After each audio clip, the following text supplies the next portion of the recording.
Indrajit study point में आप सभी का स्वागत है। हम पढ़ रहे हैं एनसीईआरटी क्लास 12 अध्याय 10 उपनिवेशवाद और देहात भाग 2, जिसमें हम राजस्व राशि के भुगतान में जमींदार क्यों चूक करते थे उसका पढ़ेंगे। मतलब क्यों जमींदार वहां का राजस्व भुगतान नहीं करते थे, किसको? सरकार को, मतलब ब्रिटिश गवर्नमेंट को। क्यों करे भैया? अभी हम बंगाल के ही बारे में पढ़ रहे हैं, ठीक है।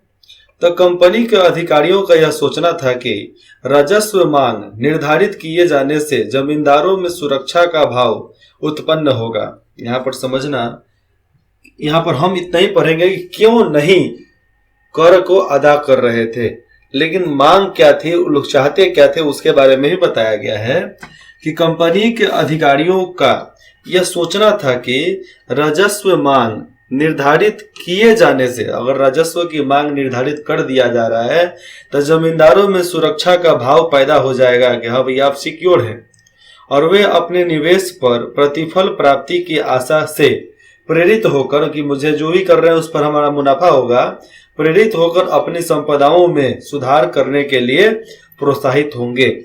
उनकी जो भी जितनी भी उनकी संपदा है उसमें वो सुधार करेंगे, ये उन लोगों को उम्मीद थी।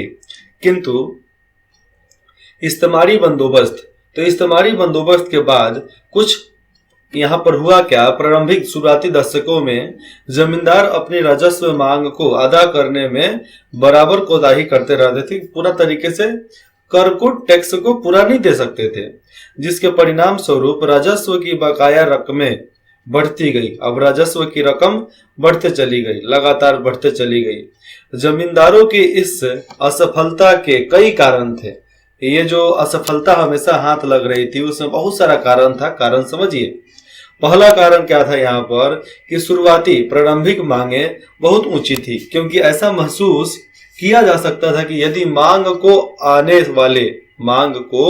आने वाले संपूर्ण समय के लिए, किसको? संपूर्ण समय के लिए निर्धारित किया जा रहा है कि जब होगा तब, ठीक है। तो आगे चलकर कीमतों में बढ़ोतरी होने और खेती का विस्तार होने से आय में वृद्धि हो जाने पर भी कंपनी इस वृद्धि में अपने हिस्से का दावा कभी नहीं कर सकेगी। तो बात यहाँ पर था कि आज जितना पर है उतना भैया आप सेट कर दिए कितना देना है, बाद में जाकर कीमतें बढ़ जाती है, मुनाफा ज्यादा होता है, तो ये नहीं ना होगा कि मुनाफा ज्यादा हुआ तभी आपको ज्यादा देना पड़ेगा। तो बात ये लोग इतना ही बोलना चाहते थे कि नहीं, जो अभी सेट होगा बस उतना ही देंगे, उससे ज्यादा बार बार बढ़ाओगे वो हम नहीं देने वाले हैं। इस प्रत्याशित हानि को कम से कम स्तर पर रखने के लिए कंपनी ने राजस्व मांग को ऊंचे स्तर पर रखा, बहुत ऊंचा स्तर रखा राजस्व मांगने का। और इसके लिए दलील यहाँ पर दिया गया कि ज्यों-ज्यों कृषि के उत्पादन में वृद्धि होती जाएगी और कीमतें बढ़ती जाएगी, जब कृषि के उत्पादन में वृद्धि होते जाएगी और कीमतें बढ़ती जाएंगी, जमींदारों का बोझ शून्य कम होता जाएगा। जमींदारों का जो बोझ है धीरे धीरे कम होता जाएगा, और जैसे जैसे कीमतें बढ़ेगी भैया आपको देना ही है, जैसे जैसे यहाँ पर उत्पादन होगा वैसे वैसे आपको वहां पर कीमत बढ़ा कर भी देना होगा। मांग साफ था उन लोगों का, लेकिन हम क्यों दें? रैयत का मतलब होता है किसान, जैसा आपको मैंने बताया। तो रैयत शब्द का प्रयोग अंग्रेजी के विवरणों में किसान के लिए किया जाता है। अध्याय 8 में हमने पढ़ा है, इसी के अध्याय 8 में पढ़ा है। 8वां नंबर क्या था? किसान, जमींदार और राज्य, जिसमें हम सब पढ़े हैं। बंगाल में रैयत जमीन को खुद कासत नहीं करते थे, मतलब खुद खेती बाड़ी नहीं करते थे, बल्कि सिक्किमी रैयत को आगे पट्टे पर दे दिया करते थे, मतलब बटैया पर दे देते थे कि भैया तू बो, हम सब देखेंगे ना, सुरक्षा सब मेरा रहेगा, तू बो, बाद में सब निपट लिया जाएगा। दूसरा बात यहाँ पर साफ आ जाता है कि यह ऊंची मांग 1790 के दशक में लागू की गई थी। समझ लो कि इतना ज्यादा राज्य असूली हो रहा था 1790 में, जब कृषि की उपज की कीमतें नीची थी, बहुत नीची थी, क्योंकि उस समय कृषि का उपज जितना भी हो ज्यादा कीमत नहीं लगता था, जिससे रैयत मतलब किसानों के लिए जमींदार को उनकी देय राशि चुकाना मुश्किल था। कमाई ही नहीं होगा तो अपनी देय राशि कैसे लाएंगे, राजस्व कैसे चुका पाएंगे। जब जमींदार स्वयं किसानों से राजस्व इकट्ठा नहीं कर सकता था तो वह आगे कंपनी को अपनी निर्धारित राजस्व राशि कैसे अदा कर सकता था, सवाल है। तीसरा बात यहां पर आ जाता है कि राजस्व असमान था। राजस्व जो था असमान था, एक जैसा तो था नहीं, बढ़ा चढ़ा कैसे बोल देते थे। फसल अच्छी हो या खराब, राजस्व का ठीक समय पर भुगतान जरूरी था, ये सरकार की नियम थी। लेकिन कहां से देंगे? वस्तुतः यहां पर बात कर लिया जाए तो सूर्यास्त विधि मतलब कानून के अनुसार, किसके? कानून के अनुसार तो उन लोगों का एक मैनिफेस्टो होता है, मतलब एक नियम होता है। उस नियम के अनुसार यदि निश्चित तारीख को सूर्यास्त होने तक, सूर्यास्त विधि कानून का मतलब समझना यहाँ पर कि निश्चित तारीख को, अंतिम तारीख को सूर्यास्त होने तक भुगतान नहीं आता था तो जमींदारों को नीलाम कर दिया जाता था। जितने भी जमींदारी थी जमींदारों की, उसको नीलाम कर दिया जा सकता था। चौथा बात यहाँ पर आती है कि इस्तेमारी बंदोबस्त ने शुरुआती दौर में जमींदार की शक्ति को रैयत से राजस्व इकट्ठा करने और अपनी जमींदारी का प्रबंध करने तक ही सीमित कर दिया गया था। मतलब समझना यहाँ पर कि इस्तेमारी बंदोबस्त के शुरुआती दौर में, प्रारंभ में ही जमींदारों की शक्ति को रैयतों से राजस्व इकट्ठा करने और अपनी जमींदारी के प्रबंधन तक उसको सीमित कर दिया गया था कि भैया तुम इससे बाहर अब नहीं निकल सकते हो, जहां पर हो वहीं पर रहो।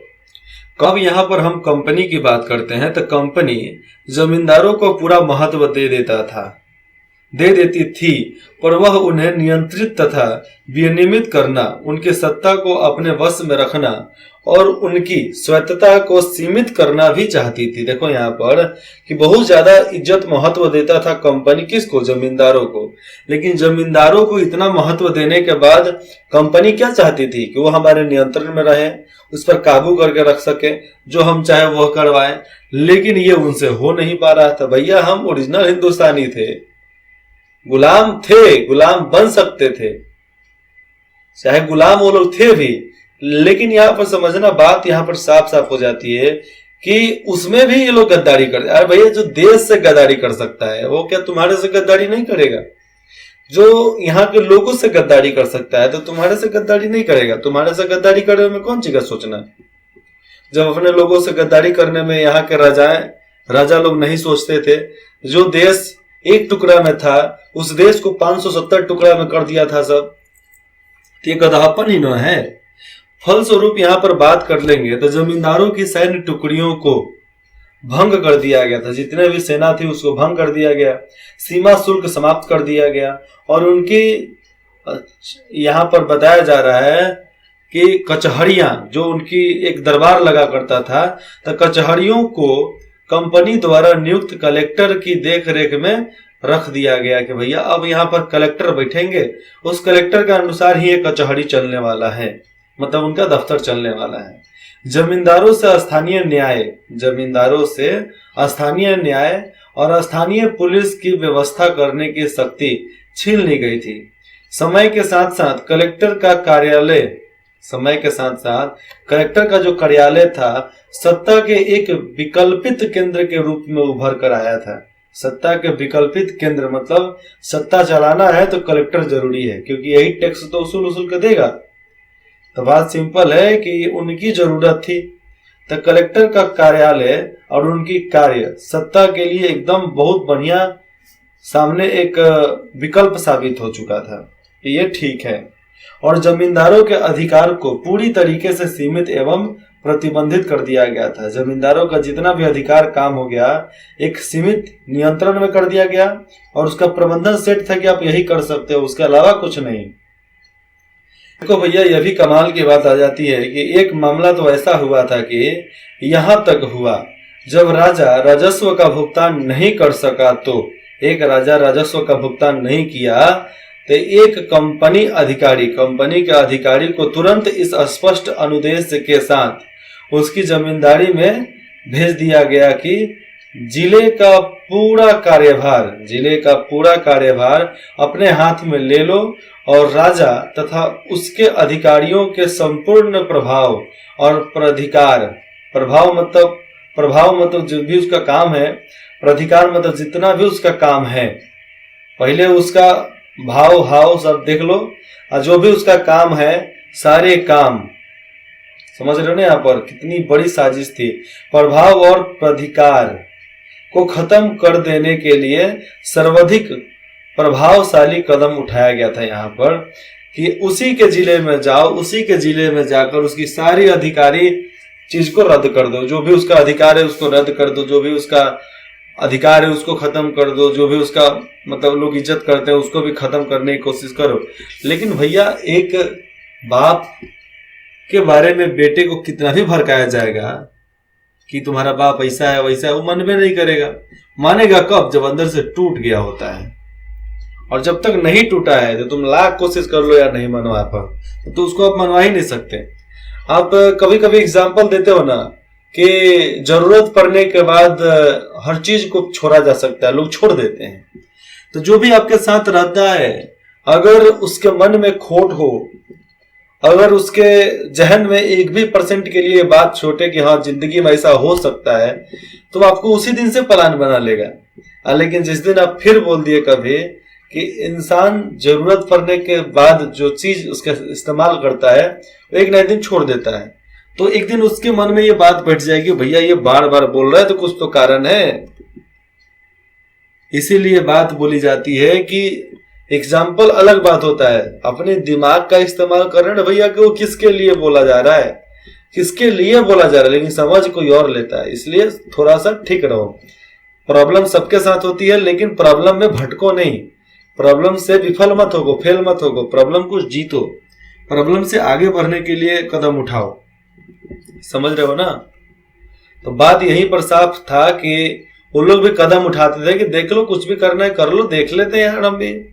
राजस्व इकट्ठा करने के समय जमींदारों का एक अधिकारी, किसका? जमींदारों का एक अधिकारी, जिसे आमतौर पर अमला कहते थे। अमला मतलब किसको? जो जमींदार की तरफ से आता था। एक तरीके से उसको आज मुंशी भी बोला जा सकता है, मुंशी कहते थे, ठीक है। तो गांव में आता था, लेकिन राजस्व संग्रहण का जो पारिवार्षिक समस्या थी, पारिवार्षिक क्या, वहां पर आपको कर 2 प्रकार के लिए आ जाता था। एक मंथली आ जाते थे किसी काम के लिए, नहीं तो आपको साल में आएंगे। यहाँ पर परिवार्षिक, वार्षिक का मतलब होता है वर्ष, तो हर साल में एक समय, कभी कभी 6 माही में भी आ जाते कि 6 महीना के बाद कोई फसल हो जाता था उसका टैक्स लेने के लिए। कभी कभी तो खराब फसल और नीची कीमतें तो कारण, नीची कीमत जब गिर जाती थी तो नीची कीमतों के कारण किसानों के लिए अपनी देय राशि का भुगतान करना बहुत कठिन हो जाता था। और कभी कभी ऐसा भी होता था कि रैयत जानबूझकर भुगतान में देरी कर देते थे, इसलिए दिक्कत था इन लोगों को। जानबूझकर करते तो ठीक है, लेकिन खराब फसल हो फिर भी देना पड़े, ये दिक्कत वाले बात थे। किसके लिए दिक्कत वाली बात? उनके लिए। हमारे लिए तो बहुत बढ़िया, नहीं देंगे रे क्या कर लेंगे, जो जंजू उखाड़ना है उखाड़ लेना। यहाँ पर देखना कि धनवान रैयत, जो अमीर किसान है, तो धनवान रैयत और गांव के मुखिया, जिसको हम जोतदार और मंडल बोल सकते हैं, जमींदारों को परेशानी में देखकर बहुत खुश होते थे। समझना, यहाँ पर जो धन पूरा, जिसके पास धन दौलत है, धनवान किसान और मुखिया, चाहे यहाँ पर जोतदार हो गए चाहे मंडल हो गया, जब जमींदारों को वो परेशान देख लेते थे तो इनको बहुत मजा आता था, खुशी आता था, बहुत खुश होते थे, क्योंकि जमींदार आसानी से उन पर अपनी ताकत का इस्तेमाल नहीं कर सकता था, क्योंकि ये लोग थे अंग्रेज सिपाही थे, इसलिए ताकत का इस्तेमाल करेगा नहीं। जमींदार बाकी दरों पर, यहाँ पर समझना है, जमींदार बाकी दरों, जिसको बाकी दिया है, कर्जा दिया है, तो बाकी दरों पर मुकदमा तो चला सकता था, मगर न्यायिक प्रक्रिया लंबी होती थी। 1998 में अकेले बर्धमान जिले में ही राजस्व भुगतान के बकाये से संबंधित 30,000 से अधिक वाद लंबित थे। मतलब समझना यहाँ पर कि जमींदार किसके बारे में, बाकीदारों की बात यहाँ पर चली आ रही है, तो बाकीदारों पर मुकदमा तो कर सकते थे, लेकिन कैसे करें, बहुत लंबा समय लग जाता था। और 1998 में अकेले बर्धमान जिले में ही राजस्व भुगतान के बकाये से संबंधित 30,000 से भी अधिक वाद विलंबित थे, कि मतलब 30,000 से भी ज्यादा रुपया देना था सरकार को, लेकिन वर्धमान के राजा एक भी फुट्टी कौड़ी नहीं दिए। काहे दे भैया, उनके पैसे कम, उनके मेहनत की कमाई थी, क्यों दे, इसलिए एक भी रुपया नहीं दिए। तो उनके सारे महल संपत्ति को नीलाम कर दिया गया था। ऐसे तो बोली खुला लगाया गया था, लेकिन अधिकतर उन्हीं के लोग थे। अब उनसे ऊंचा बोली कोई लगा सकता है क्या? नहीं लगा सकता, इसलिए आराम से वो राज करते थे अपना। किसी को दम था तो रोक लेता। यहाँ पर 1.4 की बात करते हैं तो जोतदारों का उदय कब हुआ, मतलब ये जोतदार जो थे वो कहां से आ गए। हम लोग जमींदार सुने, ये जोतदार कौन बनाया, इसके बारे में फुल डिटेल्स यहाँ पर मिलेगा। चित्र 10.4 जो नीचे दिया गया उसमें लिखा गया है कि बंगाल के गांव का दृश्य जॉर्ज चिनरी द्वारा 1820 में चित्रित किया गया था। ये जॉन चिनरी द्वारा 1820 में बनाया गया था। ये गांव का फोटो है, देखो उस समय का गांव कैसा हुआ करता था। ये पूरा खर पतवार का इलाका था, पूरा लोग खर से ये बना देते थे और बहुत ठंडक में मिलता था, बहुत अच्छा था ये घर। इसमें घर अच्छा लगता था, ऐसा बात नहीं कि नहीं लगता था, लेकिन वही जल्दी खराब हो जाते थे। चिनरी की हम बात यहाँ पर करेंगे तो चिनरी भारत में 23 वर्ष 1802 से लेकर 1825 तक रहा था। उस दौरान उसने अनेक चित्र बनाए थे, जिनमें आम लोगों के जीवन शैली, जनजीवन से संबंधित चित्र, भूदृश्यों के चित्र, विशिष्ट व्यक्तियों तथा विशाल भवन के चित्र शामिल थे। नीचे दी गई आकृति में ग्रामीण बंगाल के एक घर का चित्र भी दिया गया है और उन दिनों जोतदार और साहूकार लोग ऐसे ही घरों में रहते थे। साहूकार हो गए चाहे जोतदार, उनका घर भैया ऐसा ही होता था, इतना बड़ा बड़ा ही होता था। ये जो घर दिख रहा है किसी ना किसी जोतदार, किसी ना किसी जमींदार का ही होगा। पीछे से पूरा बाउंड्री, उस समय तो किसी घर में बाथरूम होता नहीं था तो लोग खेता में लोटा लेकर जाते थे। तो यहाँ से जिंदगी जी कर हम लोग ऊपर आए हैं, तो काहे पीछे हट जाए। हम यहीं जिएंगे, यहीं लड़ेंगे, समाज से लड़ेंगे, अपने लिए लड़ेंगे और लोगों की भलाई के लिए काम करेंगे। अपने लिए तुम भलाई करोगे तुम्हें कुछ नहीं मिलेगा, लोगों के लिए भलाई करो, बहुत कुछ मिलने वाला है। 18वीं शताब्दी के अंत में जहां एक ओर अनेक जमींदार संकट की स्थिति में गुजर रहे थे, वहीं दूसरी ओर धनी किसानों के कुछ समूह गांवों में अपनी स्थिति मजबूत करने जा रहे थे। देश चाहे जमींदार संकट की स्थिति में थे, उसी समय कुछ जमींदार अपने आप को संवारने में लगे हुए थे। फ्रांसीसिस की बात यहाँ पर आ जाती है तो फ्रांसीसिस बुकानान, तो बुकानान के उत्तरी बंगाल के दिनाजपुर, बंगाल में एक जगह है दिनाजपुर, तो दिनाजपुर जिले के सर्वेक्षण में हमें धनी किसानों के इस वर्ग का चिन्ह जोतदार कहा जाता था। तो उसके चिन्ह के रूप में जोतदार कहा जाता था। जो धनी किसान है वह जोतदार है, ठीक है, जो धनी किसान है वह जोतदार है, याद रहेगा। विशद विवरण, विशद विवरण मतलब क्या होता है, थोड़ा बड़ा सा। तो विशद विवरण देखने को मिलता है, अलग अलग प्रकार के लोग देखने को मिलते हैं। 19वीं शताब्दी के मतलब 1850 के आगे, तो 19वीं शताब्दी के प्रारंभिक वर्षों तक आते आते जोतदारों ने जमीन के बड़े बड़े रकबे, बड़े बड़े इलाके को, जो कभी कभी तो कई हजार एकड़ में फैले थे, अर्जित कर लिया जाता था, अर्जित कर लेते थे। और स्थानीय व्यापार और साहूकारों के, स्थानीय व्यापार हो गए या साहूकारों के कारोबार पर भी उनका नियंत्रण रहा करता था। जितने भी यहाँ पर जागीरदार थे तो उन सब का, यहाँ पर जोतदारों की बात चल रही है लेकिन साहूकार की बात है, स्थानीय व्यापारी, इन सब के ऊपर नियंत्रण चल रहा था। किसका? जमींदारों का, जिसके पास जमीन होता था। और जमींदार के नीचे जोतदार आते थे, जोतदारों के पास कोई कम जमीन नहीं था। वो एक तरीके से राजा ही समझ सकते हो इन लोगों को, राजा से कम नहीं थे।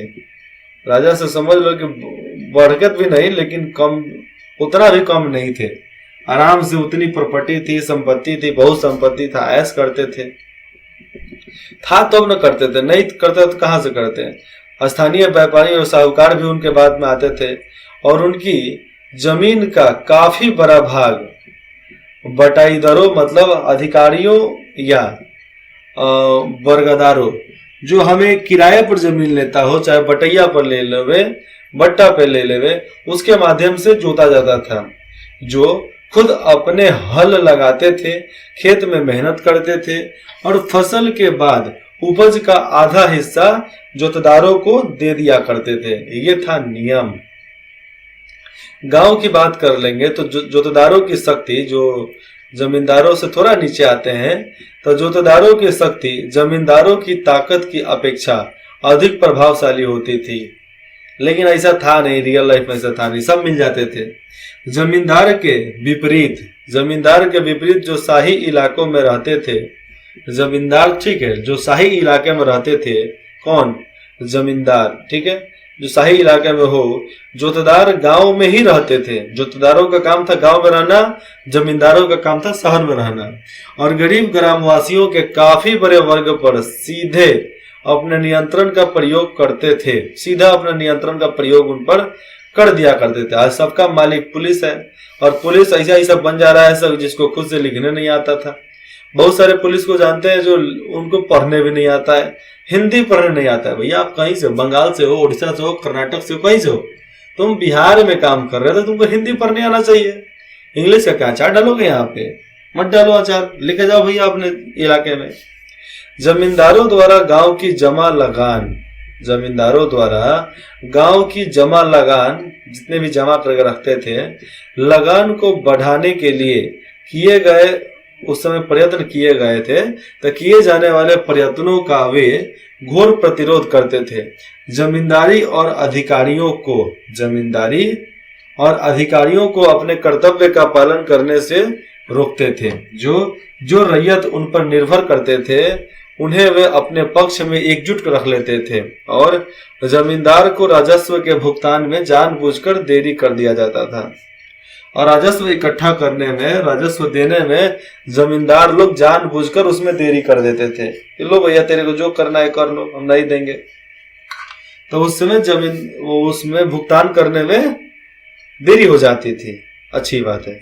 सच तो यह बात है कि जब राजस्व का भुगतान न किए जाने पर जमींदारों की सच बात सामने आ जाती है ना, कि अगर राजस्व का भुगतान न करने पर जमींदारों की जमींदारी को नीलाम किया जाता था। नहीं देने के बाद जमींदारों की जमींदारी नीलाम कर दी जाती थी। तो अक्सर जोतदार ही उन जमीनों को खरीद लेते थे। जितने भी जोतदार हैं उन सभी जमीनों को खरीद लेते थे। खरीद लेंगे तो फायदा हो जाएगा, और नहीं खरीदेंगे तो भैया कोई ना कोई तो खरीदने वाला ही ले, वो भी खरीदेगा। दिनाजपुर के जोतदार की बात कर ले, उसके पहले ये टॉपिक खत्म कर ले कि उत्तरी बंगाल में जोतदार सबसे अधिक शक्तिशाली थे। हालांकि बात यहाँ पर कर लेंगे तो धनी किसान और गांव के मुखिया लोग भी बंगाल के अन्य भागों के देहाती इलाकों में प्रभावशाली बनकर उभर रहे थे।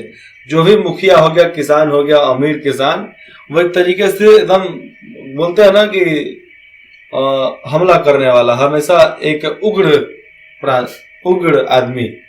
तो उसी प्रकार में हमेशा वो लोग क्या करते थे, नजर आते थे। कुछ जगहों पर उन्हें हवलदार कहा जाता था, जो लोग थे उनको हवलदार भी बोला जाता था। और कुछ अन्य स्थानों पर वे गांटीदार नहीं, अब ग्रांटीदार होगा, तो ग्रांटीदार या मंडल कहलाते थे। और जब कोई गारंटी देने वाला हो जाता था तो उनके उदय से जमींदारों के अधिकार का कमजोर पड़ना अवश्य संभवी था कि भैया अगर ये लोग अधिकारियों से कमजोर पड़ेंगे तो इनके जमींदारी पर बहुत असर पड़ने वाला है। तो देखो, कंपनी के नीचे जमींदार के नीचे जोतदार, फिर जोतदार के नीचे रैयत, जमींदारों के नीचे रैयत के ऊपर जोतदार के ऊपर जमींदार। अब देखते हैं यहाँ पर रैयत के नीचे सिकमी रैयत और जोतदार के नीचे सिकमी रैयत। सिंपल बात आ जाती है कि नहीं। और ये अपना इधर का खत्म हुआ। अब देखते हैं ये जो दिनाजपुर का जो जोतदार है वो क्या बोलना चाहता है।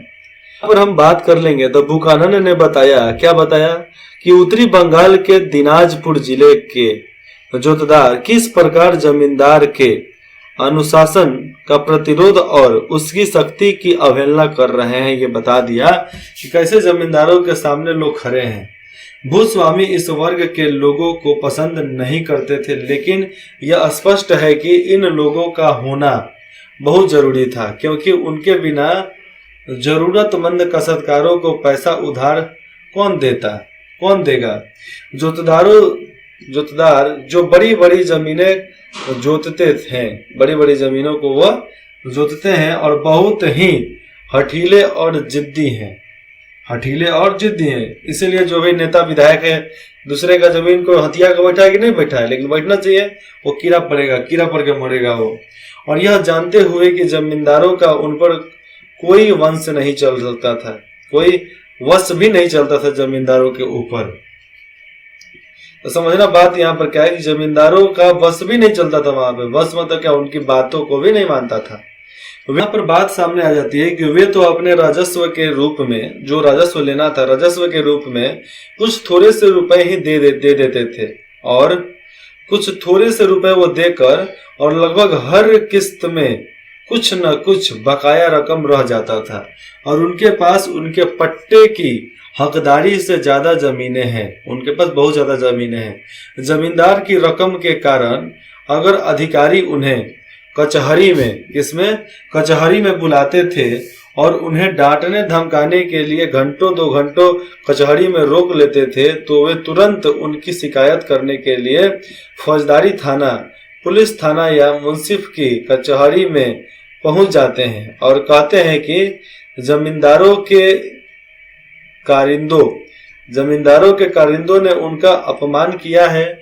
इस प्रकार राजस्व की बकाया रकमों के मामले बढ़ते जाते हैं और जोतदार छोटे छोटे रैयत को राजस्व न देने के लिए भड़काते रहते हैं। तो ये बात यहाँ पर है कि रैयतों को भड़का कर लोग अपना फायदा, और उनको भड़का का अपना फायदा, नहीं तो जबरदस्ती से तो देना ही पड़ेगा।